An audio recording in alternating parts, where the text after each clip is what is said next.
사람이 늙었다는 건요, 몸이 약해졌다는 뜻이 아니라 마음이 더 쉽게 다치는 시기가 왔다는 뜻입니다.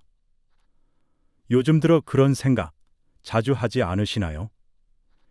이 나이에 굳이 싸우고 싶지도 않은데 그렇다고 계속 맞추는 것도 힘들다. 누군가는 그걸 관계의 피로라고 부릅니다. 하지만 조금 더 솔직히 말하면 그건 마음의 손실감에 가깝습니다. 주고도 받지 못하고 이해하고도 외로워지고 말 한마디 없이 서운함만 쌓여가는 관계 속에서 우리는 점점 자신을 잃어갑니다. 그런데 이상하죠. 그렇게 힘든데도 그 사람을 끊지 못합니다. 그래도 오래된 친구니까 이 나이에 친구 하나라도 있어야지. 그 한마디가 우리를 수십 년째 같은 자리에 묶어두죠. 하지만 관계도 사람도 익숙하다는 이유로 계속 품고 있으면 언젠가 그 무게가 나를 짓눌러 버립니다. 사람 사이에는 나이를 불문하고 놓아야 할 인연이 있고 붙잡아야 할 인연이 있습니다. 그 구분이 모호해지는 순간 우리는 마음이 무너집니다. 이 영상은 그 마음의 경계선을 다시 세우기 위한 이야기입니다. 오늘 저는 나이 들수록 반드시 정리해야 할 인연에 대해 말씀드리려 합니다. 하지만 한 가지 약속드릴게요. 오늘 이야기는 미워하자는 이야기가 아닙니다. 누굴 잘라내자는 이야기도 아닙니다. 그저 이제는 지치지 않고 품격 있게 거리를 둘 줄 아는 지혜를 나누려 합니다. 왜냐하면 때로는 이해보다 거리가, 용서보다 분리가 우리 마음을 더 건강하게 만들어주니까요. 오늘 이야기의 첫 문장은 이렇습니다. 우리는 왜 떠나야 할 사람을 미련이라는 이름으로 붙잡고 있을까요? 첫 번째 이유는 내가 나를 잃을까봐 두려워서입니다. 사람은 오랫동안 이어온 관계를 잃으면 마치 자기 일부를 잘라내는 것 같은 상실감을 느낍니다. 그건 사랑의 문제라기보다 정체성의 문제에 가깝죠. 어느 날, 한 어르신이 이런 말씀을 하셨어요. 내가 젊을 땐 친구가 많았는데 지금은 연락할 사람도 없어. 그래도 오랫동안 알던 사람한테 먼저 연락이 끊기는 건 너무 서운하더라고. 그 말 끝에 조용히 웃으셨지만 그 웃음 안에는 작은 외로움이 숨어 있었습니다. 사람은 관계를 통해 자신을 확인하거든요. 나는 아직 누군가에게 필요한 사람일까? 나를 기억해주는 사람은 있을까? 그 물음이 두려워서 때로는 상처를 주는 사람이라도 곁에 두게 됩니다. 심리학자 존 볼비는 애착 이론에서 이렇게 말했습니다. 사람은 불안할수록 상처를 주는 대상에게조차 매달린다. 낯익은 고통은 낯선 평화보다 안전하게 느껴지기 때문입니다. 그래서 우리는 나를 괴롭히는 사람에게도 끝내 인연을 걸고 그 관계의 잔불을 꺼트리지 못합니다. 하지만 생각해 보세요. 관계라는 게 결국 마음의 교환이라면 한쪽만 계속 소모되고 있는 건 교환이 아니라 소비입니다. 그런 관계 속에서 우리가 잃는 건 상대가 아니라 내 마음의 온도입니다. 두 번째 이유는 착한 사람이어야 한다는 오래된 신념 때문입니다. 나이를 먹을수록 우리는 참는 게 미덕이다, 먼저 이해해야 한다는 말을 배우며 살아왔습니다. 그래서 어떤 사람에게 상처를 받아도 그래도 저 사람도 사정이 있겠지 하며 스스로를 달래죠. 그건 인내가 아니라 자기 감정의 무시입니다. 프랑스 철학자 몽테뉴는 이렇게 말했습니다. 너무 오래 참으면 결국 자신에게 불친절해진다. 그 말이 마음을 울립니다. 우린 평생 남을 배려하느라 정작 자신을 위로할 줄 몰랐던 사람들일지도 모릅니다. 관계를 정리한다는 건 상대를 미워하거나 끊어내는 게 아니라 나에게 남은 힘을 아끼겠다는 선언입니다. 이해받지 못할 용기일지라도 그건 분명한 회복의 시작입니다. 그러니 이렇게 한번 물어보세요. 지금 이 관계를 유지하는 게 진짜 착한 일일까?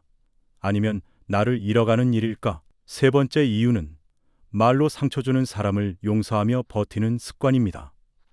그 사람은 원래 저래. 그냥 성격이 거칠 뿐이야. 이런 말로 스스로를 달래본 적 있으신가요? 하지만 마음의 상처는 반복될수록 무뎌지지 않습니다. 오히려 더 깊게 스며듭니다. 친하다는 이유로 던진 말 한마디, 농담이라며 툭 내뱉은 비난은 시간이 지나도 가슴속에 박혀 남죠. 그리고 어느 날 그 상처가 나의 가치를 흔들기 시작합니다. 하버드대 심리학자 수전 피스크는 말했습니다. 가까운 관계일수록 사람은 더 쉽게 무례해진다. 그 친밀함 뒤엔 그래도 괜찮겠지라는 방심이 숨어 있기 때문입니다. 그 방심은 결국 나를 깎아내리고 내 안의 자존심을 조용히 무너뜨립니다. 가까운 사람이 주는 말의 상처는 낯선 사람의 비난보다 10배 더 오래 남는다고 하죠. 그렇다면 우리는 왜 그 상처를 참고 버틸까요? 그건 잃기 싫어서가 아니라 혼자 남을까봐 두려워서입니다. 하지만 관계는 나를 지켜줘야 합니다. 매번 참는 관계는 결국 감정의 빚으로 남습니다. 그리고 그 빚은 언젠가 불신과 피로로 되돌아옵니다. 네 번째 이유는 질투와 비교가 섞인 관계입니다. 기쁜 일을 나눴는데 돌아온 말이 이렇습니다. 요즘은 그런 거 아무 의미 없잖아. 그거 운이 좋아서 된 거지. 그 한마디에 마음이 쪼그라드는 경험, 살면서 한 번쯤은 있으셨을 겁니다. 심리학자 페스팅거는 말했습니다. 사람은 비교를 통해 자존감을 유지한다. 즉, 남보다 뒤처졌다고 느끼면 상대를 깎아내려서라도 균형을 맞추려 한다는 겁니다. 그게 바로 불행의 전염이에요. 기쁨을 나눴는데 상대가 불편해한다면 그건 여러분이 잘못한 게 아닙니다.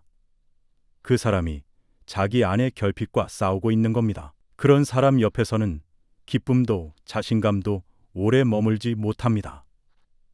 그들의 말은 칭찬처럼 들리지만 그 속엔 미묘한 경계심이 숨어 있죠. 너는 잘 되면 안 돼. 너는 나보다 나아지면 안 돼. 이 숨은 메시지는 여러분의 마음을 천천히 병들게 합니다. 그러니 그 사람 옆에 있을 때 괜히 작아지고 괜히 피곤하다면 그건 감정의 경보음입니다. 몸이 아프면 병원에 가야 하듯 마음이 시들면 관계를 점검해야 합니다. 어느 날 이런 말을 들었습니다. 그 사람을 끊었더니 마음이 시원하면서도 이상하게 허전하더라. 그건 당연한 감정입니다.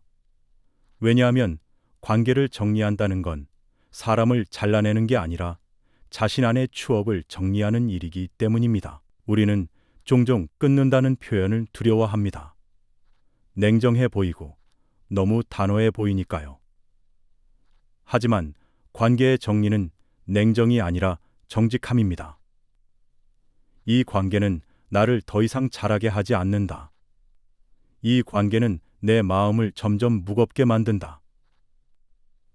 그 사실을 인정하는 순간, 비로소 우리는 자신을 다시 돌보기 시작합니다. 부처님은 이렇게 말씀하셨습니다. 진짜 자비는 나를 해치는 인연에 머물지 않는 것이다.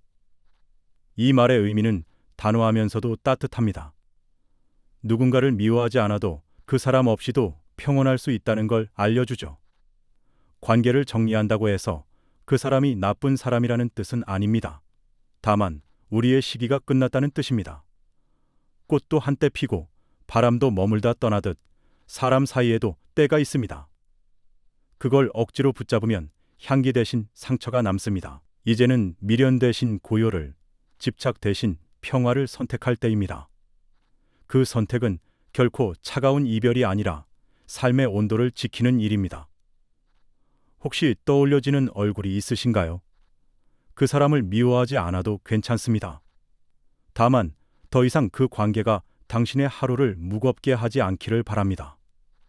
관계의 정리는 끝이 아니라 새로운 시작의 신호일지도 모릅니다. 왜냐하면 마음에 여백이 생겨야 새로운 인연이 들어올 공간이 생기니까요. 관계를 정리하고 나면 처음엔 고요하지만 곧 낯선 외로움이 찾아옵니다. 그때 우리는 깨닫죠.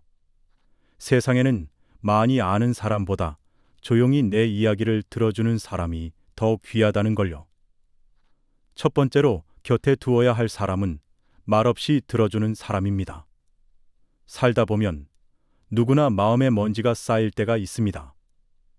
누군가에게 털어놓고 싶지만 설명하기도 정리하기도 어려운 감정들이죠. 그럴 때, 그래서 그땐 어땠어? 하고 한마디 물어봐주는 사람, 그 한 문장이 사람을 살립니다. 미시간 대학교의 심리학 연구에 따르면 자신의 속마음을 끝까지 들어주는 사람과 대화한 후 스트레스 지수가 평균 45% 이상 낮아졌다고 합니다. 그저 들어줬을 뿐인데 사람의 뇌는 이해받았다는 신호를 보내며 안정감을 느낀다고 하죠. 결국 경청은 치유의 시작입니다. 반대로 말이 많은 사람은 대화를 통해 상대를 이해하기보다 자신을 증명하려는 경우가 많습니다. 쇼펜하우어는 이런 말을 남겼습니다. 말이 많은 사람은 지배하려 하고 잘 듣는 사람은 이해하려 한다. 그래서 들을 줄 아는 사람 옆에 있으면 우린 스스로도 부드러워집니다. 두 번째로 곁에 두어야 할 사람은 내 실수를 받아주는 사람입니다. 사람은 누구나 넘어질 때가 있습니다. 그럴 때 손가락질 하는 사람보다 괜찮아, 누구나 그럴 수 있어, 이렇게 말해주는 사람이 곁에 있다면 그건 인생의 복입니다. 하버드대 연구에 따르면 실수를 공감으로 받아준 관계는 신뢰도가 2.7배, 관계 지속 가능성은 3배 가까이 높았다고 합니다. 사람은 비난보다 이해 속에서 변화합니다. 그래서 따뜻한 시선은 교정보다 강한 힘을 가집니다. 우리 주변엔 늘 조용히 그런 사람들이 있습니다. 먼저 연락하지 않아도 오랜만에 안부를 물으면 잘 지냈어? 그동안 힘들진 않았어. 그 한마디에 눈물이 핑 돌죠. 그런 사람은 말보다 존재로 위로하는 사람입니다. 멀리 있어도 마음이 편하고 대화가 없어도 연결되어 있는 사람. 그 사람이 바로 나이 들수록 놓치면 안 되는 인연입니다. 여러분도 그런 사람이 있나요?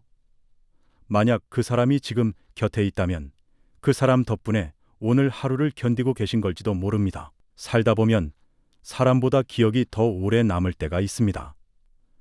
이별한 관계보다 그때 하지 못한 말들이 더 마음에 걸릴 때도 있죠. 우리는 자주 착각합니다. 관계를 정리하면 그 사람을 잊게 된다고. 하지만 사실은 그 사람을 이해하게 되는 게 진짜 정리입니다. 이제는 이렇게 말해보세요. 그 사람도 그 시절에 나도 할 만큼 했구나. 이 한 문장이 마음을 가볍게 합니다. 우리가 인연을 놓지 못하는 이유는 상대 때문이 아니라 그때의 나를 놓지 못해서입니다. 그 시절의 따뜻함, 함께 웃던 기억, 그 모든 게 사라질까봐 두려운 거죠. 하지만 인연은 사라지는 게 아니라 형태만 바뀌는 겁니다. 누군가는 기억이 되고 누군가는 교훈이 되어 남습니다. 부처님은 이렇게 말씀하셨습니다. 모든 만남은 인연이며 모든 이별도 인연이다. 이 말은 결국 우리가 미워할 이유도 억지로 붙잡을 이유도 없다는 뜻입니다. 그러니 이제는 조금 편하게 놓아주세요. 그 사람이 떠난 자리에 허전함이 아닌 평화가 피어나도록. 그리고 남은 사람들 앞에서는 조금 더 따뜻하게, 조금 더 천천히 다가가세요. 혹시 떠오르는 얼굴이 있나요? 그 사람을 미워했던 시간보다 고마웠던 순간이 더 많았다면 그 인연은 이미 당신 안에서 정리된 겁니다. 오늘 이야기의 마지막 문장은 이렇습니다. 관계는 잘라내는 것이 아니라 이해의 깊이로 물러서는 일이다. 이 문장이 여러분 마음에 잔잔히 남길 바랍니다. 그리고 꼭 기억하세요. 좋은 인연을 만나는 가장 빠른 방법은 먼저 좋은 사람이 되는 것입니다. 오늘도 여러분의 하루가 평화롭고 단단하길 바랍니다. 지금 이 삶이 그대를 위로하길. 오늘 영상이 마음에 와 닿으셨다면 구독과 좋아요, 알림 설정 꼭 부탁드립니다. 여러분의 관심이 다음 이야기를 준비하는 데 큰 힘이 됩니다. 앞으로도 여러분의 삶과 마음에 꼭 필요한 이야기, 더 깊이 있고 따뜻한 내용으로 찾아뵙겠습니다. 끝까지 함께 해주셔서 감사합니다.